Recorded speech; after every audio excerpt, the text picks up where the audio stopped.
connecting investors, financial institutions, and businesses around the world.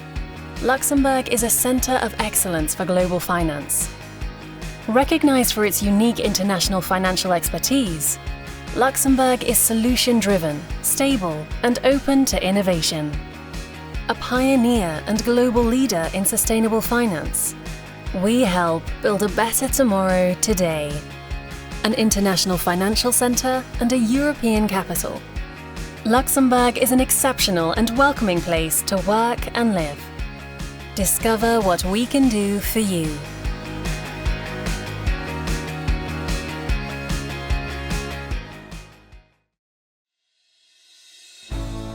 Welcome to Focus On, bringing together financial industry experts of different horizons, sharing and discussing their insights.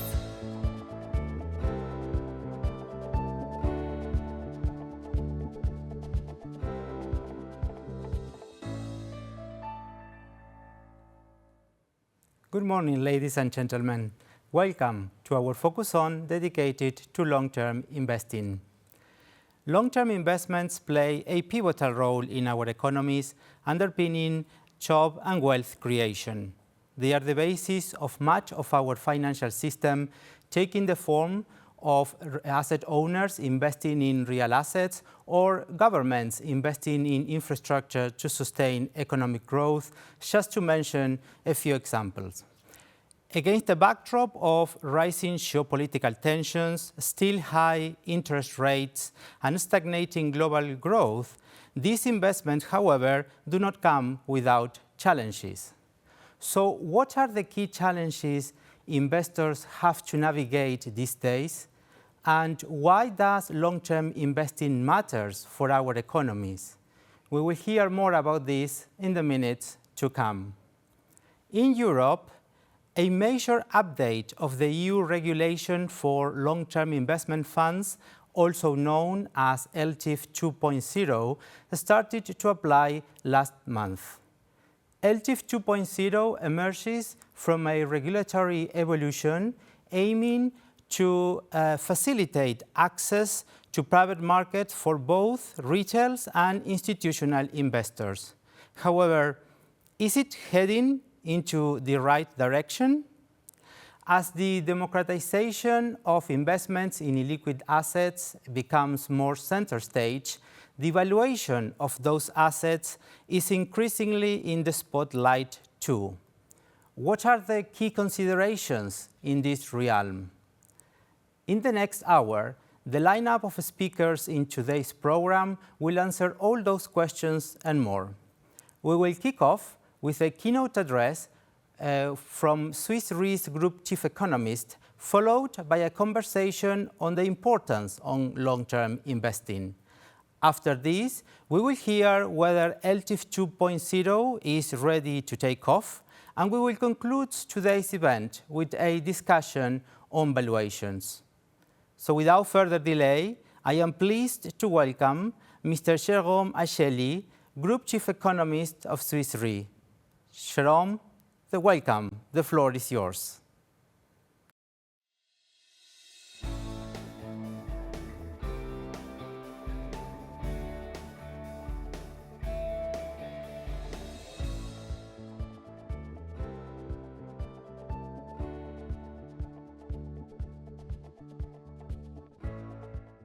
Thank you very much, Matias, and very good morning to all of you.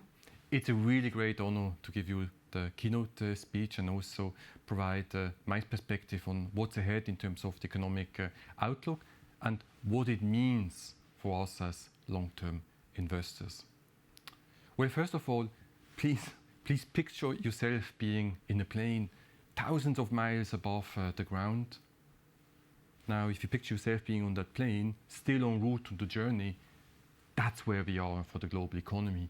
That's where we are for the US economy. The US economy, and that's the number one question, US economy has not landed yet. We are at Swiss Re not expecting a recession, neither a global recession nor a recession in the US. However, as I will outline to you shortly, the uncertainty today is extraordinarily high, and it's really important to think in terms of scenarios because there's a high likelihood that while we are flying above the ground and have not hit a touchdown yet, that we will see pockets of air holes, and pockets of air holes, it means turbulence. And turbulence for markets and capital markets, and also us as long-term investors, it means volatility ahead and being very, very agile. Now, in terms of the key letter to think about, summarizing our economic outlook, you can think about letter D, and letter D, it stands for D like disinflation, D like deglobalization, but also D like decarbonization. Let me talk about each one of these Ds more briefly. And they are all important for long-term investors because they mean structural change ahead, some more structural and longer lasting than the others. The one which is not going to be long lasting is the disinflation process. What does disinflation process means? It means that the price shock that we had seen hitting the key economies, hitting Europe, hitting the US in particular as well, is still in the system. However, inflation, which is the relative price changes, is coming down, and that is very, very good news. This inflation will run its course. 2024 will be the year of disinflation running its course. We do expect in Europe inflation target of 2% to be met. However, that's not going to be the case in our view for 2024 in the US. So this inflation process will run its course. That's the good news. Price level shock, however, is still in the system. D also stands for deglobalization, and that is definitely a structural regime shift that one has to think about over the longer term as well as position for it. Structural change with deglobalization, you can see it, not just with the geopolitical risks and uncertainty out there. You can see it also if you look at the export figures. And look at the export figures, and if you look at the export or external data, external volume growth data, you will see that actually, and think about that, Mexico as a country now exports as much as goods as China does towards the US. If you go back 10, 15 years ago, that wasn't the case. China exported 3 times as much as Mexico. This is not to say that China will be less important. No, it won't. But it is to say that the supply chains are being reconfigured, and that process likely has not run its course either. And deglobalization also, I think it means very much that one has to think also about the moving parts geographically, but also sector-wise in a long-term investment portfolio, meaning it's not staying static. We are still in this deglobalization process. The last D I would like to put your attention to is the D for decarbonization. And decarbonization is definitely a big structural regime shift which hasn't happened overnight, overnight in 2024 or 2023. It has started some time ago, but in my view, the war we are still experiencing in Europe with the aggression in Ukraine is accentuating the move towards decarbonization, because decarbonization also means putting less resilience on the fossil fuel, also more emphasis on energy securities with renewable energy sources. So the geopolitical situation definitely actually accentuates the move towards decarbonization. And in my view, decarbonization provides a lot of opportunities out there. Now, in terms of the key number for 2024, I think it's definitely the number 2. Why 2? Because reaching the inflation target is paramount. It's really, really important. If we don't reach the inflation target or on the course of reaching the inflation target, this would mean this would mean more disturbances on the capital market front. Why? Because you would see more volatility on the interest rate front. Now for 2024, I don't expect the repeat of the interest rate volatility and the correlation of interest rate volatility and equity markets we had seen in 2022. 2022 was the year we had the interest rate shock, was the year that negative interest rates were left behind us. And interest rates will remain higher for longer. They need to stay higher for longer for us to be able to reach the inflation target sustainably. So definitely 2024, in our view, in Europe, we're likely going to see the inflation target to be met. This has to do a lot also with the stagnation that we see in Europe. In the US, it's a different outlook. If you look at the labor market, how tight the labor market situation is. There, it will probably not until 2025 that we will see inflation target being met.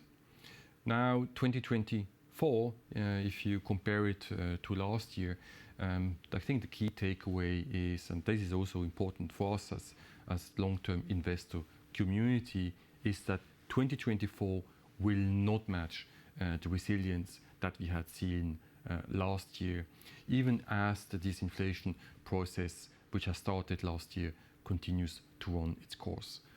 On the growth front, there's another D actually, which stands for desynchronization. The desynchronized global economy is going to be, you can see that if you look at the US growth. US is still full steam. US economy is still doing extremely strongly.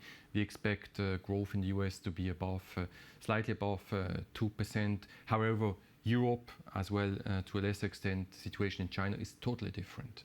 In Europe, 2024 probably means a year of stagnation, where in China we are also seeing high growth rates, but high growth rates slowing down given the situation with the real estate sector in China. On the inflation front, as mentioned previously, the 2% inflation target will likely be reached this year in Europe, however not in the US. And the road ahead, if you picture again that plane I was speaking about at the beginning, that disinflation process will continue to run its course, but it will be bumpy, more so in the US than in Europe, because of the very, very strong still growth momentum which we are seeing in the US. Now, on the monetary policy and interest rates front, and interest rates matter a lot for us as an insurance player, but I think also for the long-term investor community at large, since we are providers of capital which is being invested. Finally, financial repression is over, and it will remain over. We will not go back to the financial repression area. Another way to say it is that interest rates will remain higher for longer at the long end of the curve. However, on the policy front, for central bank policy rates, 2024 will also be the year where we will see the first rate cuts. Not as much as the market is expecting. I would expect the US Central Bank to be cutting the policy rates by around 75 basis points. And actually the risk is they would even cut less, not more. Market expectation has moved, as you probably know, and you have seen since the last upside surprises on the inflation data front in the US. Market pricing for US Fed moves have moved also downwards from 140 basis points cut to around 90 basis points. We expect 75 basis points. Again, risk is less, not more, and this also means the pressure on the economy, the pressure for refinancing risks on the corporate front, that will remain on. This year, as mentioned also, and we all know, is a crucial year, 2024, in terms of the election. It's one of the election year which is the most busiest election year in modern history, and it started with presidential elections in Taiwan, and it will end in November with the election of the next president in the United States. A very busy year in terms of elections, and every time you have elections, you can have surprises. And that means the scenario monitoring is going to be extremely important, in my view. And if you think about what are the key economic scenarios out there, and if you think about the distribution of the scenario likelihoods. First, in terms of what are the economic scenarios out there besides the central scenario or the baseline scenario I was speaking about at the beginning. Well, there's definitely an upside scenario, which I would call the productivity revival. I would attach a 5 to 10% likelihood to such a scenario. That scenario would mean that the tech-driven, the Magic 7 stocks and companies in the US, that this tech-driven rally that we had seen and still are seeing leads to real productivity growth, leads also together with the decarbonization efforts to higher capital investments. So that would be a real productivity revival scenario. 5 to 10%, there is likelihood which is meaningful for such a scenario, and this would definitely be a snenario which would be very positive for risky assets. However, it would also be a scenario where you would see interest rates remaining not just higher for longer, but probably a little bit higher than what they are currently right now. Current interest rates, if you look at the 10-year rates in the US, are around 4%, which is more or less where we would see the interest rates in the US at the year end of 2024 in a productivity revival scenario. I would see the long-term interest rates moving even a little bit higher to 5%, while corporate credit spreads would remain tight. Now, this is the positive scenario. The other scenarios to think about are the not so pretty ones, are the negative scenarios. These are, on the one hand, the 1970s style structural stagflation scenario, as well as, on the other hand, a severe global recession scenario. For both scenarios, I would attach about a combined likelihood of 10 to 20%. I think we are far away from a 1970s style structural stagflation scenario. We are far away. Why? Because central banks, they took extraordinary and very forceful action. They were late in the game to hike, but once they started hiking, they hiked very, very quickly. A 1970s structural stagflation scenario would be a scenario where you would see a continued commodity shock, where you would see wage price increases, and that would also be a scenario where actually the central bank would lose credibility. It could lose its credibility by its own action, by cutting maybe too quickly and too forcefully as well, or it could lose its credibility by being more politically driven. But again, I see much lower likelihood for such a scenario than 1 to 2 years ago. I think within the negative scenario, one scenario that stands out even more than the structural stagflation scenario is a severe global recession one. And that would mean a scenario where growth would not just turn negative, but also a scenario where corporate credit spreads would blow out to the area of around 280, 300 basis points, meaning we would see significant global financial stress in the system, and the financial conditions would tighten abruptly. And with that, obviously, we will also see these severe economic contractions. I think the signpost to watch for severe global recession is not just unexpected monetary policy moves, but the pockets of financial market stress, which, as the air pockets of that plane flying above ground, 1,000 miles above ground, it could happen. It could happen that the effects of monetary tightening are so non-linear that we're going to see financial market stress. Again, it's not my baseline, but it's definitely something to monitor extremely closely. Now, if you look at how the financing structure, especially for the key economy in the world, the US economy, has changed nowadays to pre-global financial crisis, but it's very similar in Europe as well. Fact is, loans, corporate debt, be it household or corporate debt, they are much more longer term in terms of duration, and also much higher share of fixed rate debt contract, which means it takes longer for monetary tightening, for the higher rates to actually impact the refinancing conditions. But it doesn't mean there's no effect. That's why we still expect the global growth to slow down as part of our central scenario this year. Now, let me come back to the topic of long-termism. Long-termism, which is your key topic for your event. I think it's time now, definitely, to invest more in long-termism. It's time to invest more in resilience. In my view, there's no question.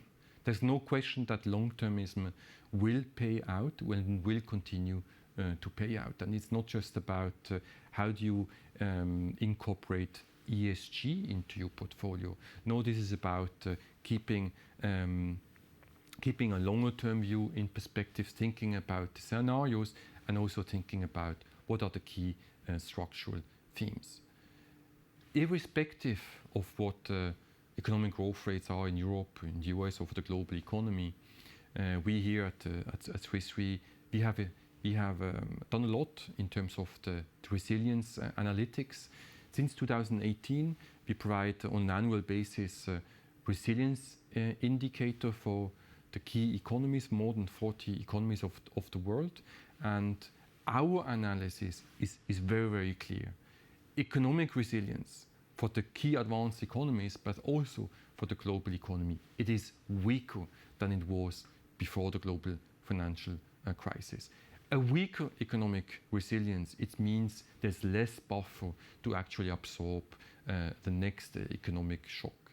And buffer are being defined, if you think about fiscal buffer, debt buffer, but also easy money. Easy money was the recipe that was used post-global financial crisis, and I think the easy money, which has led to negative interest rates or super low interest rates, that's something of the past, and it's good that it's something of the past. Fact is, however, the next systemic crisis, I don't think it will be, we will be able actually to handle it again with the super easy money as well as the fiscal stimulus. Again, for that we have too much debt in the system, as well as too much inflation pressure that we had experienced of the last economic as well as monetary stimulus packages, which happened not just at the start of COVID, but which happened actually with the start of the global financial crisis, 2008. Long-termism will pay off, I think. Also, if I think about the opportunities out there, I mentioned the 3 Ds: deglobalization, decarbonization, and disinflation. And it is really, really clear, I think, when you think about the Ds out there, especially deglobalization as well as decarbonization, we have a lack of capital. And the lack of capital means there will be a strong place for long-term investors to play, because they are the providers of capital.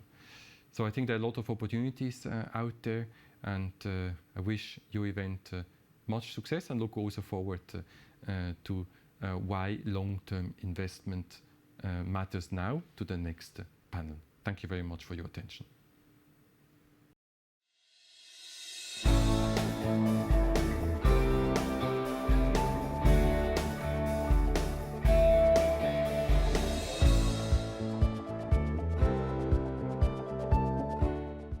Richard Gröttheim from the 7th AP Fund, Swedish pension fund.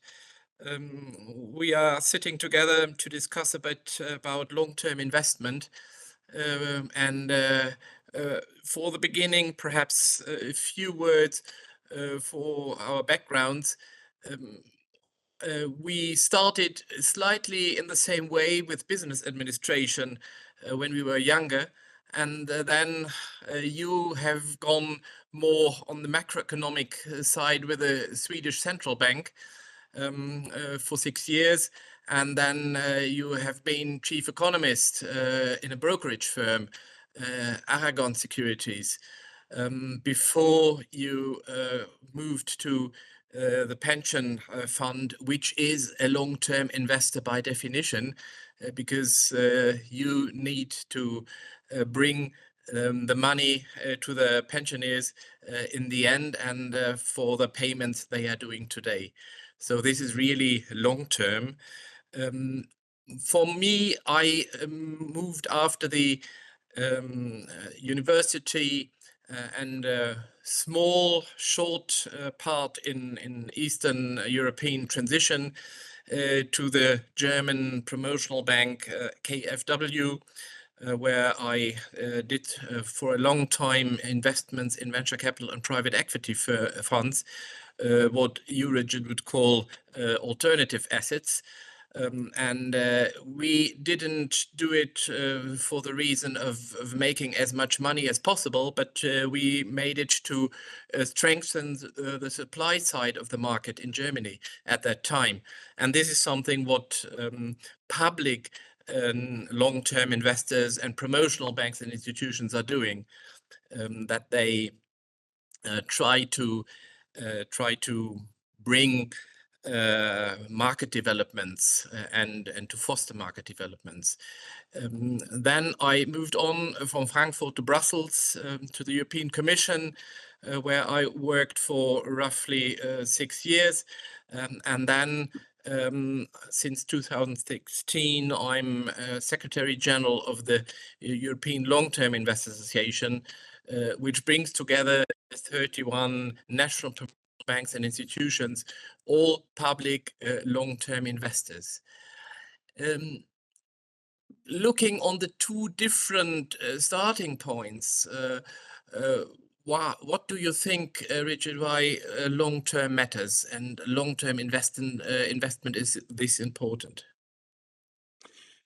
Yeah, I mean, long-term investment for me, as you say, is with the perspective of 20, 30, maybe 40 years when you invest pension money for people that should retire many years in the future. And it's all about picking up different risk premiums in the market. I mean, a lot of research shows that it's impossible to time markets when go stock market up and down and so on. What you know is that there is a equity risk premium, and the reason why it is there is because if you have a market economy that should collapse if you didn't get more return on an investment in the working capital than put it into a bank. And the risk premium in equities is maybe 4.5% on long term. So it's to have that in perspective, to have a long-term plan is very important, and you shouldn't move in and out. You should pick up this premium in the long run. There are other premiums, illiquidity premiums. You mentioned private equity, for example. It's of course a risk premium that you can pick up, but you need to stay there on a long-term basis. So that's for a pension fund where I used to work until May last year for 23 years. You can show that markets go up and down, but in the long run, you are able to pick up these risk premiums. Yeah, for us, for the members of the European Long-Term Investors Association, as I said, public promotional banks and institutions, all over Europe, but these kind of institutions exist also in other continents, in Africa, South America, in Asia. We are looking from a slightly different angle on the investments, because we are asked by our shareholders, and these are usually the governments of the states, of the European member states or around the world, to invest in fields of public interest, and we try to, as we are saying, crowd in private investors, because neither budget money nor the funds of our members will be sufficient to cover all the needs in long-term investment. But we have here in mind a lot of different assets. Infrastructure is one. Perhaps we can discuss a bit later on infrastructure, but it's also more riskier investments. Private investors, banks, funds, whatever, don't like to cover or don't like to cover in total. And this is, for example, SME financing, innovation financing, where you have higher risk premiums. Yes, you are looking to, but sometimes private investors are also looking for let's say, allies who bring in own risk-taking capacity. This means that private investors and public investors' activities should be aligned, and they should understand each other. And since we are fully convinced that that public investors shouldn't shape the market, but it's private investors who should do so, our investments as public investors should be as close as possible to the ones of private investors. That's, I think, something we need to bear in mind. It's in these times we see that we have a number of new areas of investment, and this is we see it for quite a while, that we have one crisis after the other. We have now a situation of more crises at the same time, and we see and we are asked to invest in areas which politics are defining. We have touched upon the green transition, and we heard it also from the chief economist of Swiss Re. He mentioned this decarbonization. We have the digital transition in front of us, which is also something we need to look at. From a European perspective, we are looking currently at competitiveness. Is the European economy and the economies in the different member states, is it sustainable enough to deliver what we need in the medium and long term? And perhaps we should also discuss a bit more in depth the need for investments in the defense sector, which is currently one of the big topics. Richard, what do you think? How are you looking on these more, let's say, policy-driven investment areas? Is it only a nice area to cover additional risk premiums, or how do you look at this?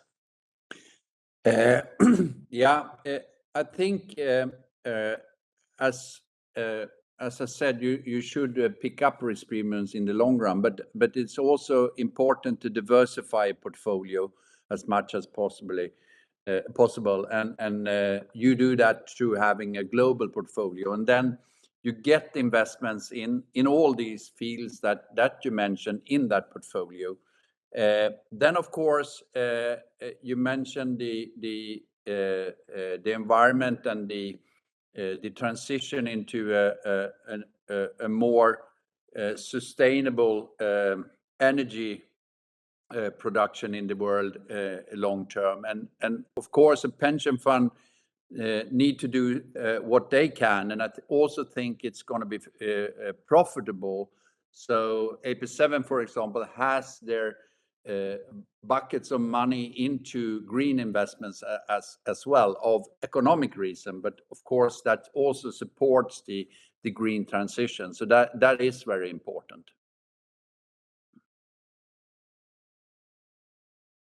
Looking on the example of the green transition, for us, it is very broad. It starts on the heating systems of individual houses, energy efficiency in housing, which means a lot of investments number-wise, with very small amounts of investment money, which is for the house owner a big amount of money, but on a macroeconomic perspective, this is the high number is what is really challenging. We have also investments in the field of municipalities.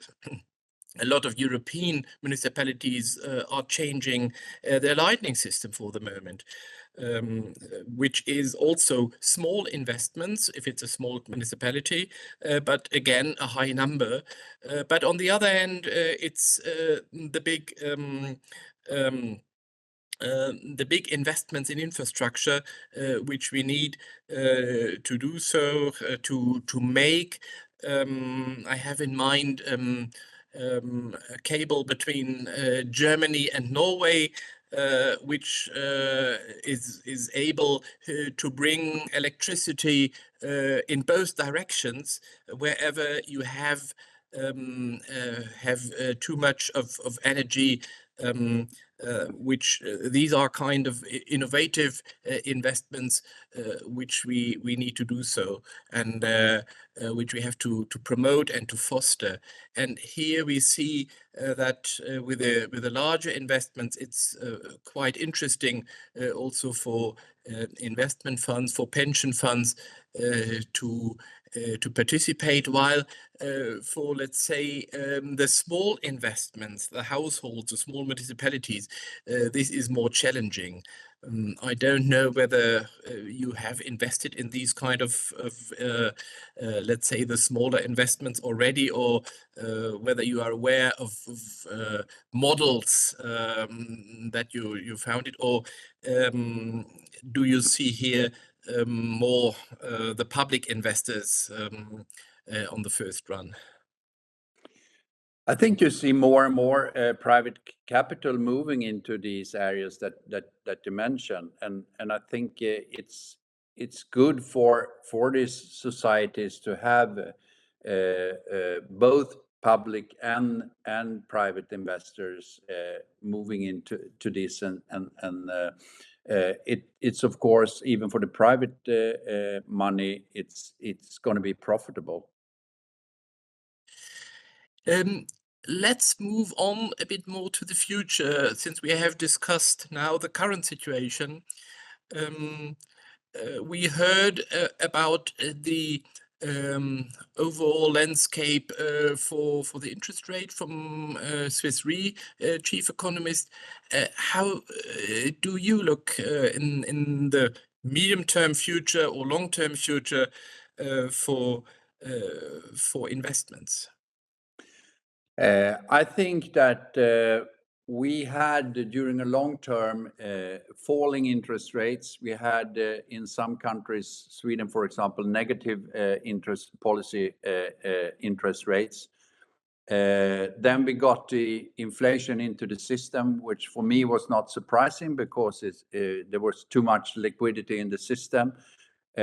We are now coping with that. We have seen increased interest rates. I think that we are more getting back to normal, if I put it like that. I think there should be a cost for capital. The interest rate should be maybe around 3 to 4% in the long run. That's normal. And I think it's also good for the capital markets to have a neutral rate. And I think it's important that we realize that. And I think that even with that kind of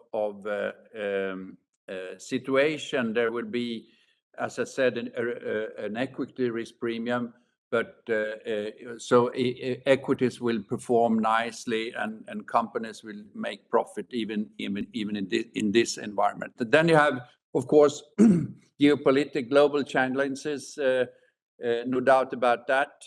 We have war going on in near Europe or in Europe, if you consider Ukraine to be part of Europe. And I think the geopolitical situation is, of course, of some concern, but so far capital markets have been coping with that, and I think we have to live with more geopolitical turbulences in the future. From a public investor's point of view, it's a bit more difficult to predict what the future will bring, because that's something which is very much policy driven, and we hope that some of the current let's say issues will be solved very soon, but we fear that other crises will come, and we are preparing ourselves in a way that we learn how to deal with crises as such, and hope that this will be of use for society and for citizens. Richard, a last question, short question. How attractive is Europe? How attractive will Europe as a destination of investments will be in the future? Or do you think that more money will go in other destinations in the future? I mean, in a global portfolio, Europe is around 30% of the capital weight, and I think it will stay like that. I think Europe has short-term some problems in some of the economies. Germany, for example, are struggling a little bit right now, but I think European companies will still be profitable, especially the global ones with an exposure to global markets, and I'm not worried about Europe in the long term. We will stay in Europe by definition, since our shareholders are asking us to promote the domestic economy. So this is something we don't need to decide about. Thank you very much, Richard. I think on the first look, our business models are slightly different, but looking a bit more in the details, we saw that your approach of looking for risk premiums on the medium and long term fits quite well with what public investors are doing, and the areas of investment like the green transition, the digital transition, or even the defense investments which we need is something you are looking quite intensively to. So there is a good fit, and I think this is needed in the future. The cooperation between private investors and public investors. Thanks a lot. And now we are discussing something which is also quite relevant for long-term investments, which is LTIF 2.0.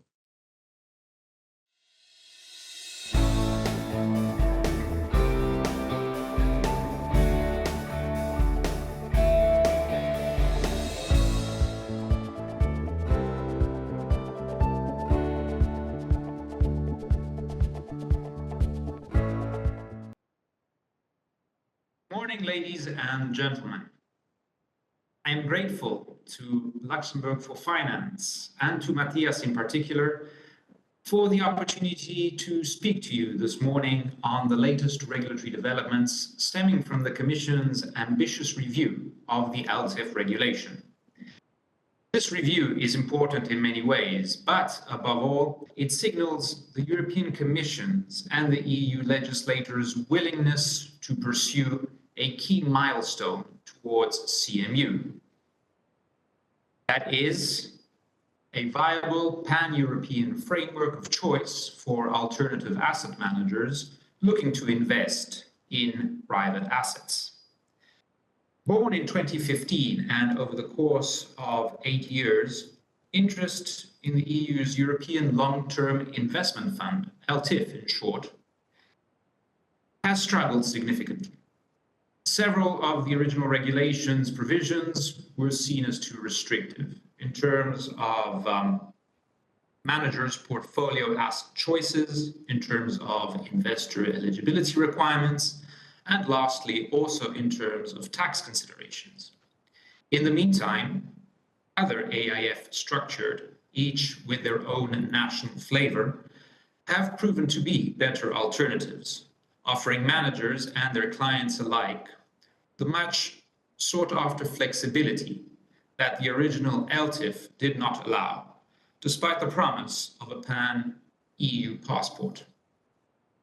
The latest amendments to the so-called Level 1 regulation, applicable as of the 10th of January 2024, are substantial and promise to unlock a lot of new interest expressed already in the significant pickup of authorization requests since the LTIF review was first announced in 2020. My name is Federico Cupelli. I am Deputy Director for Regulatory Policy at EFEMA, the European Fund and Asset Management Association, where, together with my small team, we have covered all stages of the LTIF 2.0 review. I will structure the rest of my intervention today to address 3 key points, and namely, what are the latest regulatory developments, including intelligence around ESMA's RTSs. The second point will look at market appetite for the adoption of the revised LTIF product. And finally, the third point will ask the question, is LTIF really headed in the right direction? So starting with point 1, what is the latest regulatory intelligence coming from ESMA and the Commission? Assuming that most will be familiar with the main changes ushered in by the amended Level 1 regulation, I care to update you on the latest concerning the awaited Level 2 implementing measures in the form of draft regulatory technical standards, RTSs, which have been entrusted to ESMA. While these were finalized and published on the 19th of December, setting out key terms regarding redemption, the functioning of the matching mechanism for liquidity purposes, and cost disclosures, their adoption by the Commission is, however, still pending. This legal uncertainty has led national supervisors to adopt different approaches to authorizing new LTIFs. The Commission is currently considering amendments to a few of the draft RTS provisions. In particular, the requirement for a default 12-month notice period. Please know that the Commission's considerations and amendments will be published shortly.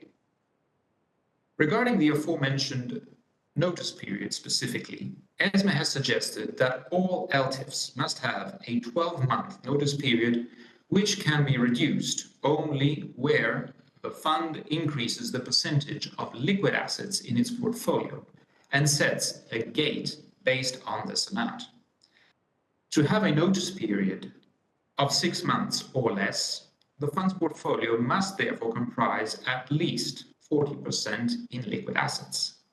Our industry believes that a default 12-month Notice period is excessive and makes LTIFs less marketable to both distributors and investors. Moreover, requiring a minimum 40% holding of liquid assets for notice periods of less than 6 months will deprive investors of a meaningful exposure to private assets and thus also drag performance. These considerations have been shared with the Commission, and we are expecting the draft RTSs to be changed on this very crucial point. With the Commission's amendments to the ESMA draft RTSs to soon be made publicly available, their release is imminent, I'm told, ESMA will then have 6 weeks to consider these, following which the Council and the Parliament will have 3 months to object to the text, and this period can be extended by another 3 months. We therefore expect the text to be agreed between ESMA and the Commission before the summer, and for the text to be formally adopted by Q4 this year, following a non-objection by a new European Parliament and the Council. Coming now to my second point. What market appetite is there for adoption? At the start of the review, I recall counting barely 17 LTIFs in the official ESMA public register. This number today stands at just over 100. In conversations with EFEMA's members, as well as in the financial press, there is certainly a renewed interest towards the product. This leads established fund houses to consider launching more funds and new actors to enter the market by attempting a first launch. Nevertheless, while there definitely is a renewed appetite to launch and to be invested in a revised LTIF structure, there are a few short-term risks worth mentioning here.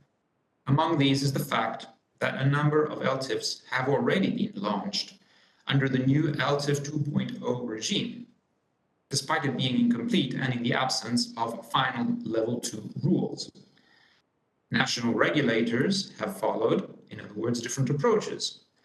Some have stated that they will use the draft RTSs as a guideline with some adjustments and modifications here and there, while other authorities require fund rules to be reviewed following the enactment of the Level 2 rules later this year.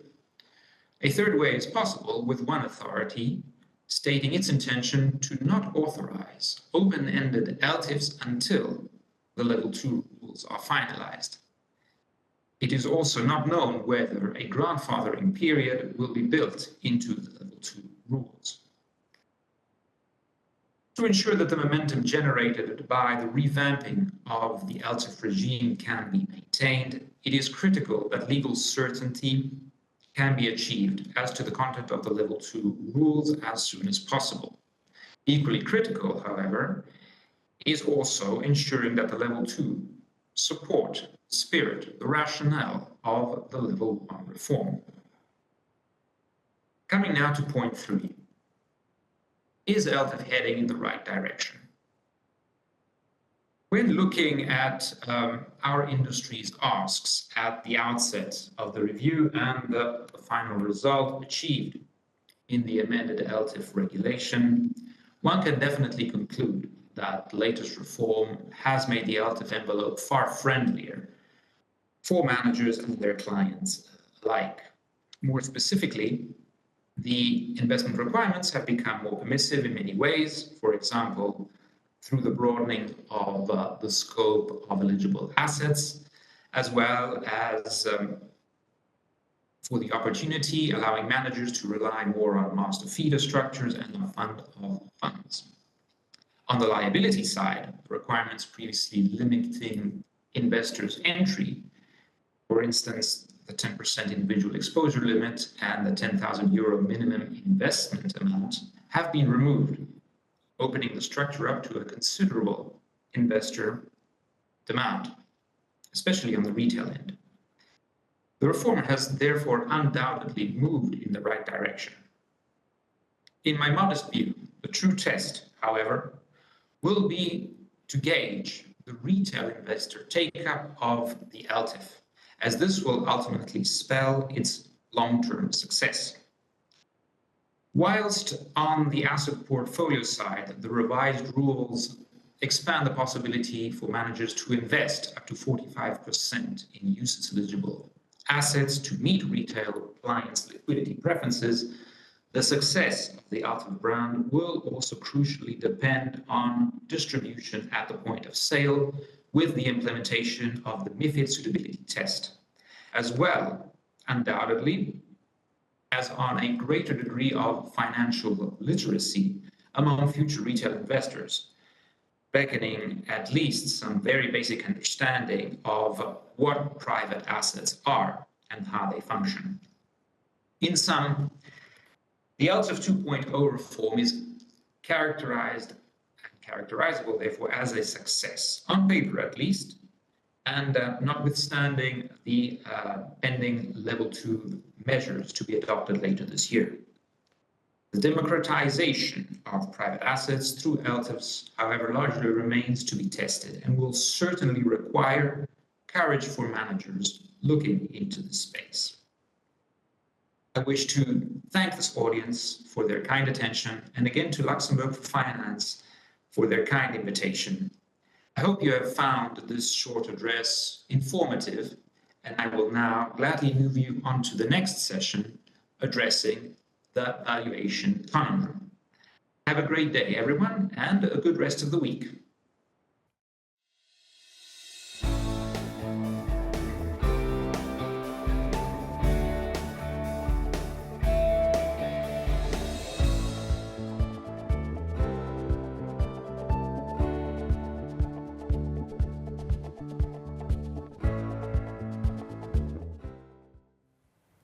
Thank you, Federico, and hello, everyone. I'm Hind Gaidi, and co-founder and the vice chair of the LVPA. I'm here today with Rentsch from Partners Group and Julian Dorado from M&G. Thank you for being here today. And the topic of today is valuations, of course. So without further ado, we're going to start with Vince, asking you about Partners Group being known in the open-ended funds strategy. And today, this is a hot trend among our GPs that we see they are diversifying in this kind of funds. Can you share with us the challenges you faced when you started valuations in these funds and eventually how you could solve for it? Of course. Well, first of all, thanks a lot, Hind, for having us here to discuss about this very important topic.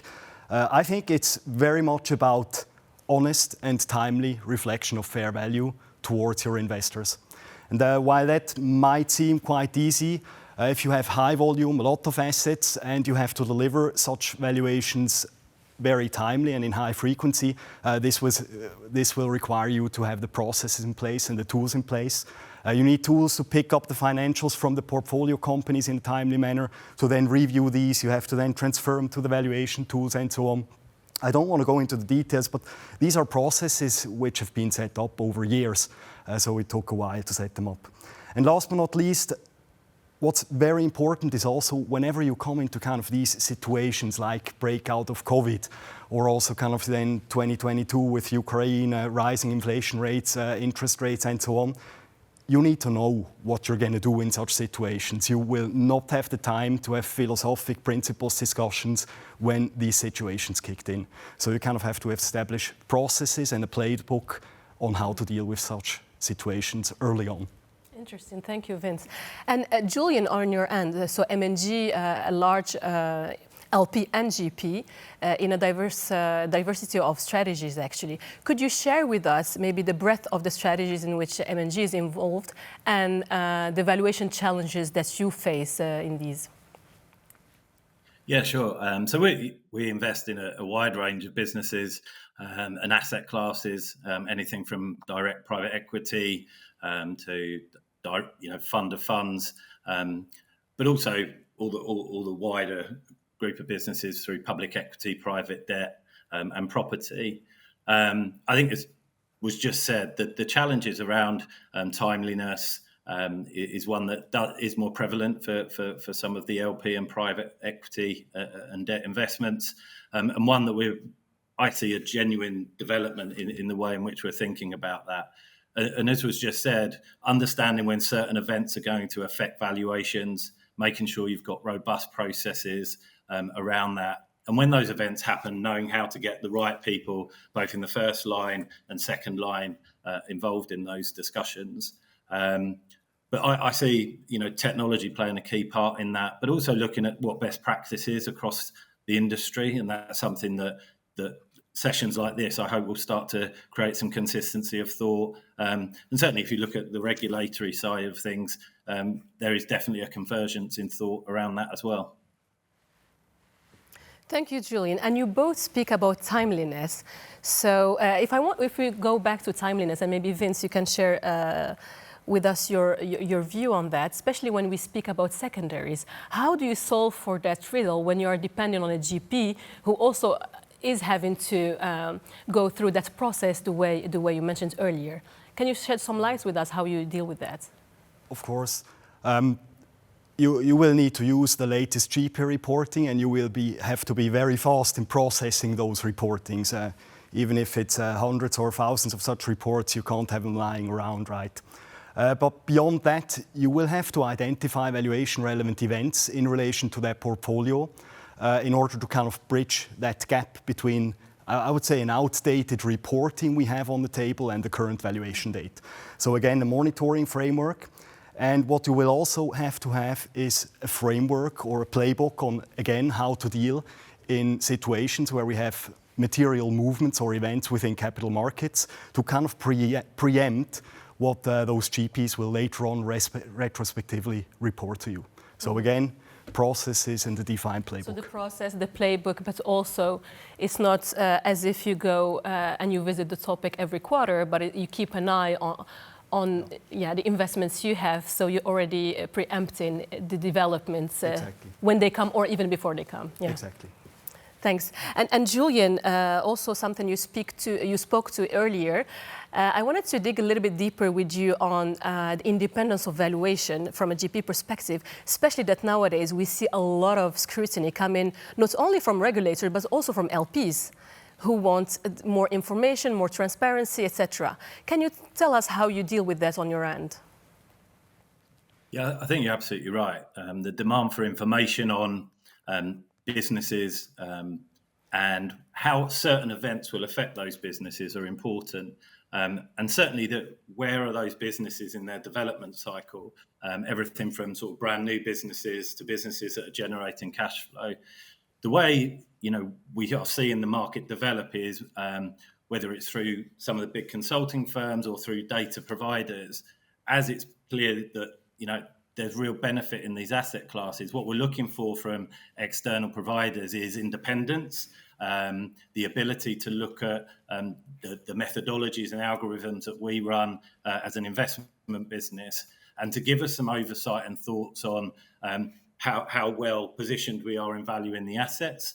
And to the point that was just made, is how can we anticipate events in the future, whether they be specific to that business or macro events. And by having an external independent view of that, clearly there's then more information that we can draw upon and make sure that the views around valuation are more robust. Mm-hmm. Yeah, makes sense. And if I stay with you, Julian, because what you just mentioned also sends exactly to where we are today also in Luxembourg in terms of discussions on valuations. And as you may both know, it has been in the last 6 or 8 months quite some development on the position of the local regulator on the valuation with the CCF feedback report on the SCA by the ESMA. And we see also convergence with other regulators, either FCA or SEC, who are putting together their task force to address this topic. And there, one of the main areas that has been tackled is, well, on the one hand, we see a convergence between liquid and less liquid funds, but on the other hand, we see a big push on the governance. And I wanted to hear from you what's your take on that and how you positioned yourselves, from a valuation function as M&G with that regard. Yeah, I mean, very much, and certainly it's an area that's developed over the last couple of years. There is a convergence from a regulatory perspective, but also looking for the technical components of how to create valuation, consume the data from, as you say, the GPs and LPs into our organisation. but understanding how it's governed. As we said, consuming that information, validating its quality, looking into the assumptions around that data. As we talked about earlier, some of the events that might affect those assets, have they been considered in the numbers that have been produced, and making sure that any of those factors have been taken into account. So I think what we see is both convergence from a regulatory perspective, but also seeing the technical methodologies being really wrapped in a strong governance process, and ultimately ensuring that when we're valuing these assets for our clients, that we can really have a good traceability and transparency on how we've concluded the valuations that are then, you know, part of our fund management businesses. Yeah, it makes sense. What about you, Vince? Is it something similar, or do you see some differences depending on the strategies as well? No, I mean, I can fully support such statements from Julian. I think it's not only CSSF in Luxembourg, it's definitely CSSF, but it's also all or most of the other bigger regulators across the globe who are putting more focus onto the valuation of private market investments, especially those held in open-ended funds. I think it's mainly due to the fact that kind of the interest in private market investing is increasing, right? It's a growing market. It's becoming more and more important also for institutional investors, defined contribution plans and so on. So I fully understand that. I think it's also very much about investor protection. We need to protect those subscribing, redeeming, and also kind of the remaining or the existing investors in funds.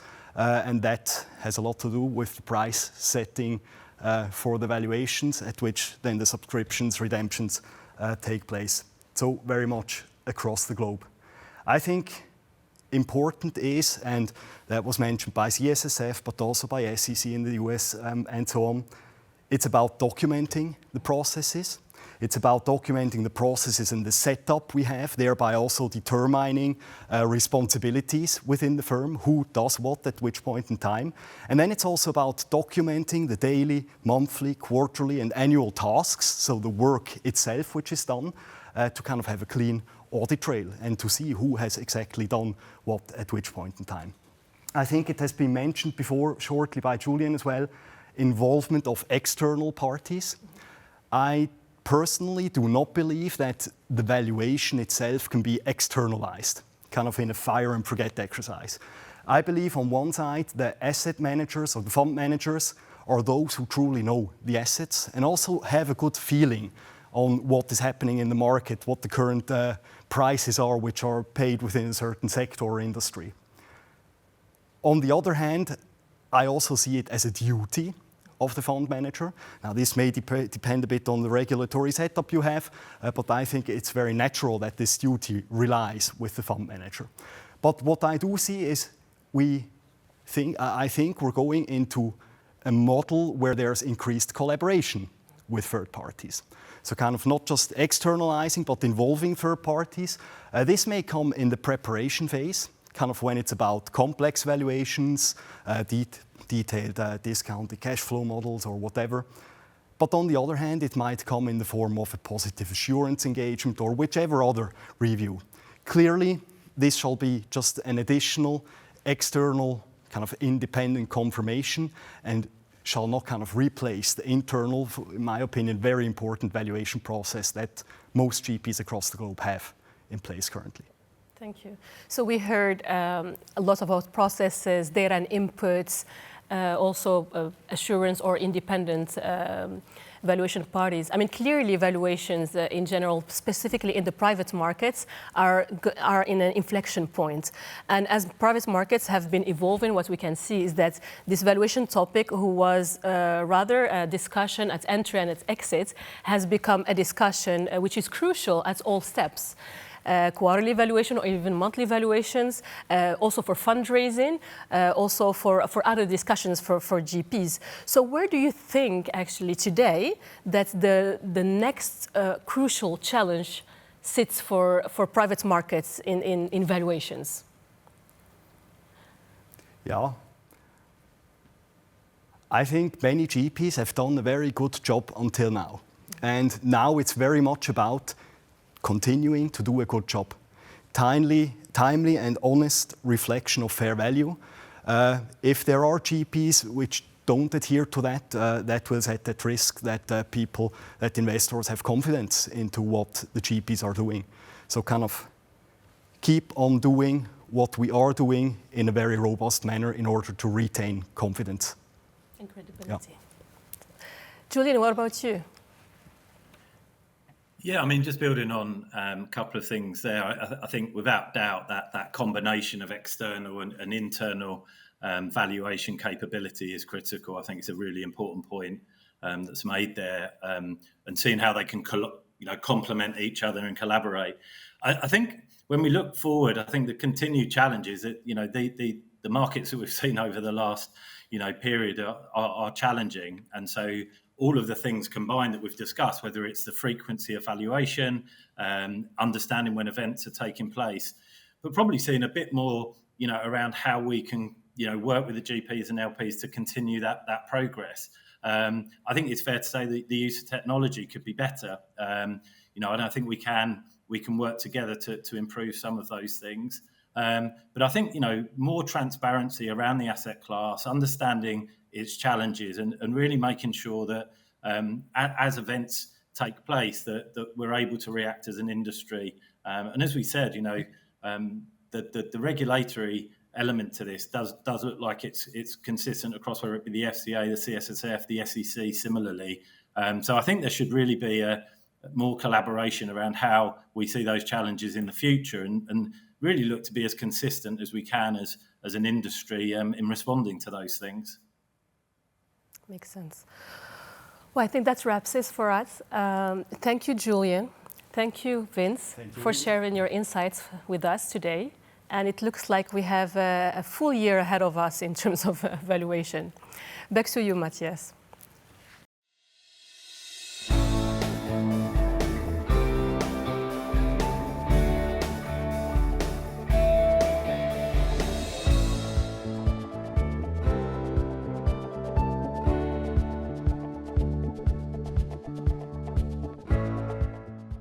Thank you, Hind.